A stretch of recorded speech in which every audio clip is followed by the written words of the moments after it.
Radio Leral, encore plus proche de l'info.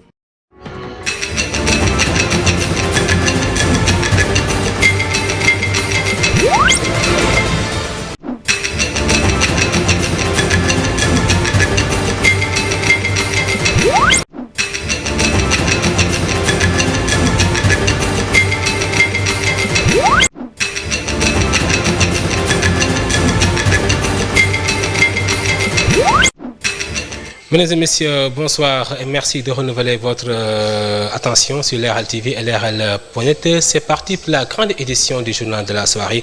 Tout de suite, des titres.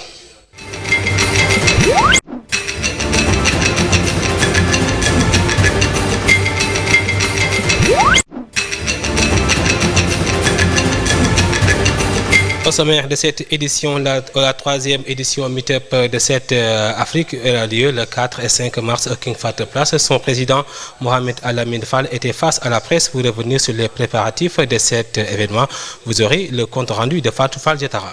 Le nouveau stade du Sénégal portera le nom de Maître Abdoulaye Wade, une marque de reconnaissance qui a été accueillie comme un honneur pour le pape du Sopi. Vous aurez la chronique d'Adamaba par rapport à ce sujet. Vous aurez aussi la page internationale ainsi que la page sportive. Tout de suite, le développement.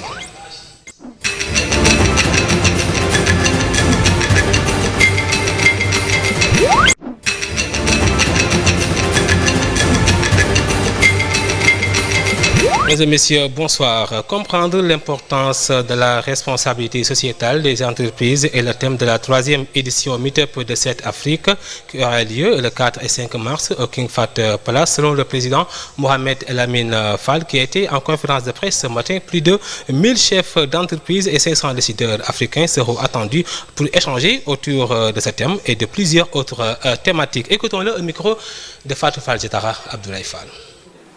C'est pour moi un honneur et une fierté, encore une fois cette année, de faire face à vous dans le cadre des préparatifs du Meetup de cette Afrique qui est, comme je viens de le dire, l'événement institutionnel numéro 1 au Sénégal.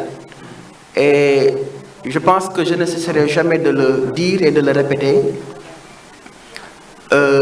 Les pays aujourd'hui deviennent compétitifs grâce à ce qu'on appelle et ce qu'on peut appeler l'économie de l'événementiel. Nous positionnons comme leader au Sénégal de ce qu'on peut appeler l'événementiel institutionnel. C'est-à-dire, chaque année, nous faisons un événement exceptionnel qui mobilise plusieurs décideurs, hommes politiques, cadres, institutions publiques. Et l'année dernière, nous avons pu mobiliser dans un hôtel de la place, comme vous le savez, 250 DG. Et il a été important cette année également de mobiliser la presse pour échanger avec vous sur le programme. L'événement se passera ici au King Fahd Palace le 4 et le 5. Nous ferons 4 panels le 4, 5 panels le 5, 45 panélistes, 1000 invités. Un gala animé par Youssou Ndour, le Super Étoile et Viviane. C'est exceptionnel, c'est inédit, c'est une première au Sénégal. Nous voudrons un secteur privé dynamique, un secteur privé uni, un secteur privé fort, mais un secteur privé avec des champions nationaux, comme je peux citer notre parrain cette année, Babacar Ngom du groupe Sedima, que je vous demande d'applaudir très très fort, qui est le parrain, mais écoutez, de cette édition-là, parce qu'il ne faut pas que nous soyons complexés. Vous interrogerez beaucoup de jeunes africains. Merci beaucoup. Le nouveau stade du Sénégal portera le nom de l'ancien président Maître Abdoulaye Wade, une marque de reconnaissance qui a été accueillie comme un honneur pour le pape du Sopi, Sall Wade, une relation qui ne date pas d'aujourd'hui, mais qui a connu pas mal de remous depuis la succession de l'un à l'autre. La chronique d'aujourd'hui s'intéresse à la relation politique qui a abouti au stade Maître Abdoulaye Wade de Diamniadio. C'est avec Adamaba. Le nouveau stade du Sénégal portera le nom de l'ancien président Maître Abdoulaye Wade, une marque de reconnaissance de la part du président Macky Sall, bien apprécié par le pape du Sopi. Donner le nom de ce joyau de Diamniadio à son ancien rival politique, une décision, pas mal de questions. Le chapitre Wade Sall n'a pas été tout le temps rose. En effet, Macky Sall, qui a fait ses premiers pas en politique grâce à Abdoulaye Wade, avait fini par devenir son rival politique politique en décidant de voler de ses propres ailes. Après avoir succédé à celui qui lui a appris à faire de la politique, Macky Sall est devenu de facto l'ennemi d'Abdoulaye Wade qui a fini lui-même par souhaiter sa démission. Beaucoup de querelles ont été notées entre ces deux personnages durant ces années, mais c'est la situation judiciaire de Karim Wade qui a été poursuivi pour enrichissement illicite sous Sall et emprisonné qui a sans doute rendu leur relation encore plus chaotique qu'elle ne l'était déjà. Puis une poignée de main lors de l'inauguration de la grande mosquée Massalikul Jinan ressemble à un souffle de paix, un acte qui semble marquer le début de retrouvailles Wade-Sall jusqu'au stade Abdoulaye Wade de Diamniadio. Un chemin long parsemé d'embûches qui redevient petit à petit lisse. Quelle suite pour le duo Wade-Sall? Le temps nous dira certainement. Adama, merci beaucoup. Les Saint-Louisiens, à l'instar des autres Sénégalais, férus du ballon rond, vont découvrir ce mardi leur nouveau stade 6 à Diamniadio. Ancien joueur de la Linguère de Saint-Louis, Badara Ka s'est réjoui de la reconnaissance du chef de l'État Macky Sall qui a donné le nom de ce joyau au président Maître Abdoulaye Wade. Écoutons Badara Ka au micro de notre correspondant à Saint-Louis, Adama Sall. Badara Ka on se réjouit de la reconnaissance du chef de l'État sur le choix du président Abdoulaye Wade pour porter le nom du stade de Diamniadio. En effet, nous savons que le président Abdoulaye Wade est un homme pacifique, un homme de paix qui a beaucoup fait pour le pays. Donc on ne peut que s'en féliciter. Adama Sall, merci beaucoup. Face au scandale qui s'est abattu lors de l'installation de l'équipe municipale à Guédiawaye, le président du conseil départemental de Mbour, M. Saliou Samb, pense que c'est un manque d'expérience de la part d'Ahmed Aïdara. Par ailleurs, il pense qu'il doit être beaucoup plus démocrate. Pour plus de détails, nous l'écoutons au micro de Omar Ndiaye, Babacar Thial, nos correspondants depuis Mbour. Certes, le maire Aïdara a gagné, mais je pense que comme il n'a pas eu la majorité pour pouvoir gouverner, il ne peut pas prétendre avoir des adjoints, et c'est ce que le Benno Bokk Yaakaar est en train de faire prévaloir. Ça se voit autrement, mais c'est la réalité. Il a été élu. Maintenant, les adjoints se lisent par un vote. Et le vote, c'est le nombre, c'est la majorité. Et il n'est pas majoritaire. Donc, c'est normal qu'il n'arrive pas à avoir d'adjoints. Il faut qu'il soit maintenant démocrate, qu'il comprenne que c'est le jeu de la démocratie, c'est le jeu politique qui le veut, et qu'il aurait pu aller démarcher, n'avait qu'à aller démarcher aussi les conseils. C'est comme ça que ça se passe. Nous, au niveau du conseil départemental, il y a le Askan Wi qui a que 20 voix, mais chaque fois, il présentait un candidat, et chaque fois, nous arrivons à gagner les élections au niveau des vice-présidents, 71, 73, et ils arrivaient à avoir leurs 20 ou bien 22 voix. C'est ça le jeu, ils l'ont accepté, c'est le jeu, ils savaient très bien que c'est comme ça parce qu'on a travaillé pour y arriver. Donc voilà, donc je pense que c'est un faux débat. Il faut que Ahmed Aïdara accepte de revenir à la raison et d'accepter que le fait qu'il va falloir qu'il gouverne, mais il faut qu'il gouverne avec le... La cérémonie officielle de la 9e édition de la foire Ladoum a été organisée à Mbour à présence du ministre de l'Élevage, M. Ali Saleh Diop, qui par ailleurs a décliné la vision du chef de l'État qui consiste à booster ce secteur. En effet, un budget qui passe de 9 milliards à 29 milliards. L'élevage est, selon lui, une activité qui peut relancer l'économie sénégalaise. Je vous propose d'écouter Ali Saleh Diop, ministre de l'Élevage, au micro de nos correspondants à Mbour, Omar Ndiaye, Babacar Thial. Et la vision du président de la République consiste à aller dans le sens de moderniser le secteur de l'élevage pour beaucoup plus de productivité. En jouant sur un certain nombre de leviers, c'est-à-dire l'alimentation du bétail, la santé animale, l'amélioration génétique que vous êtes en train de faire aujourd'hui, mais également la professionnalisation des secteurs. Je pense que c'était important que nous puissions partager avec vous cette vision du chef d'État. C'est cette vision-là qui a été sous-tendue par l'accroissement d'un budget qui est passé de 9 milliards en 2012 à 29 milliards en 2022. Ces 20 milliards ont permis dans le secteur de l'élevage de faire en sorte que le Sénégal est autosuffisant en viande de volaille. Le Sénégal produit 95% de sa consommation en viande rouge. Le président de la République, avec cet investissement, a produit, en prenant comme exemple le département de Linguère, a mis en place un réseau de 83 forages dans le département de Linguère, donc dans la zone sylvopastorale.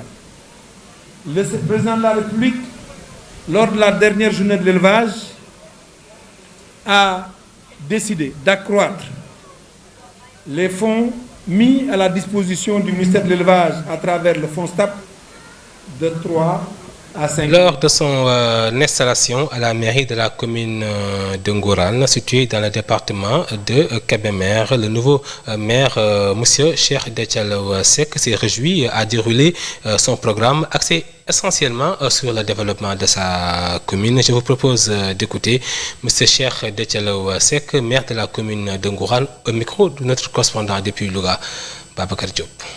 Nous remercions également toute la population qui nous a portés à la tête de cette commune, mais également toute la population qui avait porté leur choix sur notre adversaire, malheureusement qui n'a pas eu la victoire. Nous sommes de cette commune, nous sommes nés dans cette commune et nous avons la volonté véritablement de travailler pour les populations et d'essayer de porter, de tirer notre commune vers l'émergence comme le souhaite le président de la République, son Excellence président Macky Sall.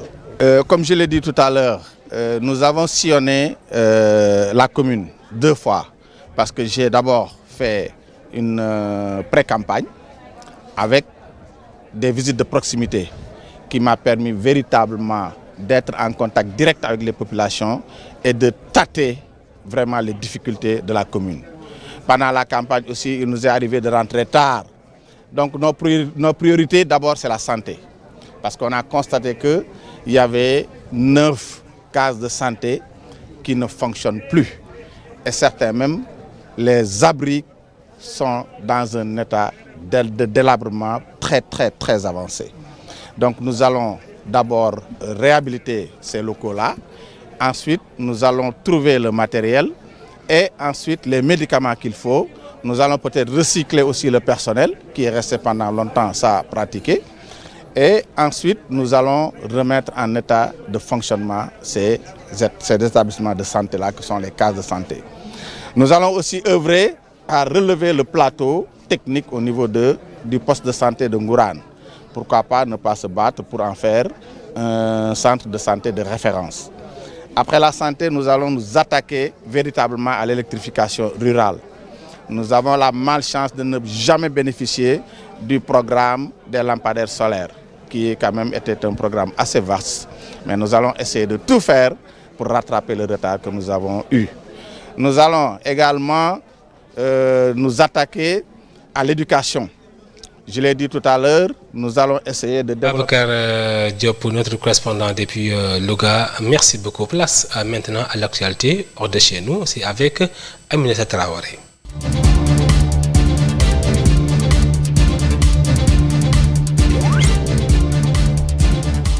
Tués et 5 autres blessés alors qu'ils jouaient dans la cour d'une maison dans la région de Maradi à la frontière avec le Nigeria. Ils ont été victimes d'une frappe de l'armée nigérienne. Les victimes avaient au moins de 12 ans et jouaient dans une concession proche de la frontière. Le gouverneur de la région de Maradi, Cheibou Aboubakar, a été alerté en fin de journée par les forces de défense et de sécurité. Et puis au Brésil, le bilan des victimes des inondations à Petrópolis de nouveau revu à la hausse. Ces inondations et glissements de terrain qui ont dévasté la ville brésilienne de Petrópolis avaient, après des pluies torrentielles, s'établi désormais à 165 morts, ont annoncé hier les autorités. Iran, pour terminer, Un avion de chasse iranien s'écrase dans le nord-est, faisant 3 morts. C'est un avion de combat de l'armée iranienne s'est écrasé lundi sur un quartier résidentiel de Tabriz dans le nord-ouest du pays, faisant 3 morts, dont 2 membres de l'équipage, a rapporté à la télévision d'État. Le chef du Croissant Rouge de Tabriz a précisé que l'appareil avait percuté le mur d'une école, tuant 2 membres de l'équipage et un habitant du quartier. C'était tout pour l'actualité internationale. Merci.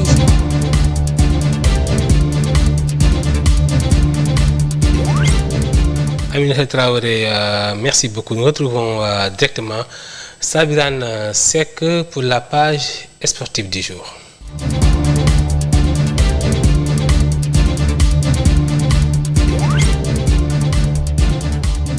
Nous démarrons avec du football et la Ligue de football professionnel. Démarrons d'abord par la Ligue 2 avec les résultats du week-end. Diamono de Fatick qui s'impose face à Oussouam 2-0. Oslo qui s'impose face à NGB 2-0 également. Keur qui s'incline à domicile face à Dembo Diop 3-0. Renaissance qui fait match nul face au Stade de Mbour 0 partout. Walidan qui s'impose face au Duc 1-0. Le Port qui s'impose également face à la Sonacos 1-0. Et Amitié FC qui s'impose face à Thiès FC 1-0. Pour le classement de la Ligue 2, nous retrouvons Walidan toujours en tête avec 22 points, suivi de Stade de Mbour 22 points également. La 3e place est occupée par le Diamono de Fatick avec 14 points. Pour le bas du classement, nous avons Thiès FC Lanterne Rouge avec 6 points et Amitié FC 10 points. Après la Ligue 2, passons à la Ligue 1 à présent avec les résultats du week-end. L'AS Douanes qui a fait match nul face au CNEPS Excellence 0 partout. Mbour Petite Côte qui s'impose face à Dakar Sacré-Cœur 1-0. Le Casa Sport qui fait match nul face au Goréen 0 partout. Le club de la Médina, Giraffe, qui fait également match nul 3 partout face à Guédiawaye FC. Génération Foot qui s'impose 1-0 face à Teungueth FC. AS Pikine qui fait match nul face à Diambar FC 0 partout. Et la Linguère également qui fait match nul 0 partout face au Niambo de Louga. Pour le classement de la Ligue 1, Casa Sport avec 18 points. Génération Foot qui a également 18 points et Guédiawaye FC 18 points également. Le bas du classement, nous avons Niambour, toujours Lanterne Rouge avec 7 points, suivi de Diambar FC avec 9 points. Terminons avec l'inauguration du Stade du Sénégal ce mardi par le président de la République, son Excellence M. Macky Sall, en présence de ses invités, d'autres présidents d'instances internationales telles que la FIFA et la CAF, mais également ses homologues chefs d'État de l'Afrique de l'Ouest et également de l'Europe. Certains noms ont commencé à fuiter concernant le futur nom du stade de Diamniadio. Selon certaines rumeurs, le stade porterait le nom de l'ancien président du Sénégal, Maître Abdoulaye Wade. Information qui reste à confirmer dans les heures à venir. Mesdames et messieurs, c'était tout pour la page sportive de cette édition. Merci de l'avoir suivi et bonne suite de programmes sur Leral TV.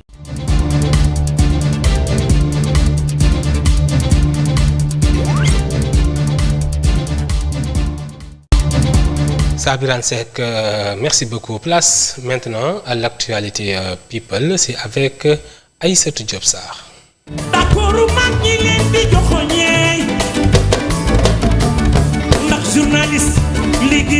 Bonjour à tous, bonjour et bienvenue dans votre rubrique People de ce lundi. Le rappeur sénégalo-américain Alioune Badara Thiam, alias Akon, a annoncé sa prochaine sortie lors d'un concert live à Boston. Il a donné l'information via son compte Instagram. C'est encore la fête. Obtenez vos billets maintenant sur Ticketmaster, a-t-il écrit à ses 7,7 millions d'abonnés. 4 fois nommé au Grammy Award en 2018, Akon vient de fixer à ses fans un rendez-vous à ne pas manquer à l'occasion du concours de musculation professionnelle de l'IFBB Boston Pro, où il se produira en concert live le 12 mars prochain. L'artiste promet un spectacle inédit. Les fans sont déjà excités et impatients. Considéré comme l'un des meilleurs rappeurs de sa génération, Akon est parvenu à se faire une place dans l'industrie musicale américaine. A rappelé qu'il est le premier artiste solo à avoir par 2 fois placé 2 titres simultanément numéro 1 et numéro 2 à Billboard Hot au cours de l'année 2007. Je suis espace numéro 2 surfant désormais sur sa célébrité. Akon, qui n'a jamais oublié ses racines, a fait son grand retour sur le continent africain en investissant dans ce pays d'origine, le Sénégal, et à travers l'Afrique avec son organisation. C'était tout pour votre rubrique People de ce lundi. À très bientôt.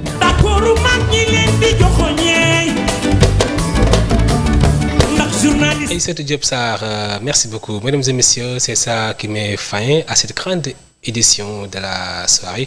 Tout juste après, vous aurez la météo, la rédaction vous donne rendez-vous à 22h pour la version wolof. Ce sera avec Tchalalom. Passez une excellente fin de soirée en compagnie de nos programmes. Merci beaucoup.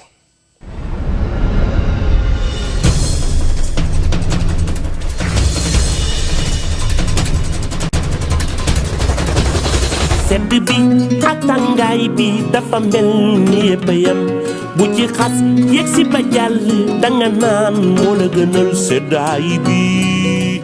Mesdames et messieurs, bonsoir et bienvenue. Merci d'être là pour votre bulletin météo de ce début de semaine. Donc une alerte de vent, de houle dangereuse qui est annoncée depuis hier, pratiquement dimanche, sur les côtes sénégalaises, l'axe Dakar-Saint-Louis, allant vers la petite côte et les côtes casamançaises. Donc c'est une houle qui va dépasser les 2,5 mètres de hauteur, qui est en cours et qui va prendre fin demain, Inch'Allah, à 12h. Donc nous vous recommandons, nos marins pêcheurs et les pratiquants de la navigation maritime, de rester très vigilants face à cette situation d'alerte. Sur le reste de l'actualité, c'est un temps qui sera plutôt ensoleillé la journée et passagèrement nuageux la nuit au petit matin sur le pays. D'ailleurs, sur les prévisions de cette nuit à la matinée de demain, des passages nuageux qui n'empêcheront pas le ciel d'être bien clair à certains endroits du pays. Des vents de secteur nord qui vont maintenir par endroits des températures relativement fraîches. Donc 20 degrés sur l'axe Ziguinchor allant vers Kolda. 19 degrés comme température la plus basse de cette nuit à Dakar, 20 degrés sur l'axe Thiès à l'envers Saint-Louis. Partout ailleurs, les températures tourneront entre 22 et 23 et des pics de 25 à 27 degrés qui seront attendus entre Bakel, Linguère, Kaolack et vers le Sénégal oriental à Kédougou. Demain, dans la journée, c'est un temps qui sera plutôt ensoleillé.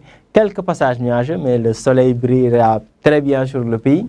Des températures qui seront plutôt élevées en raison de la présence des vents de secteur nord-est.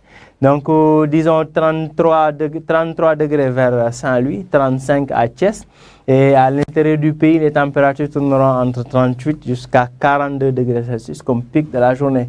Donc, au niveau des régions centre et pratiquement sud, les températures tourneront entre 40 et 41 degrés, voire même 42 à Kolda.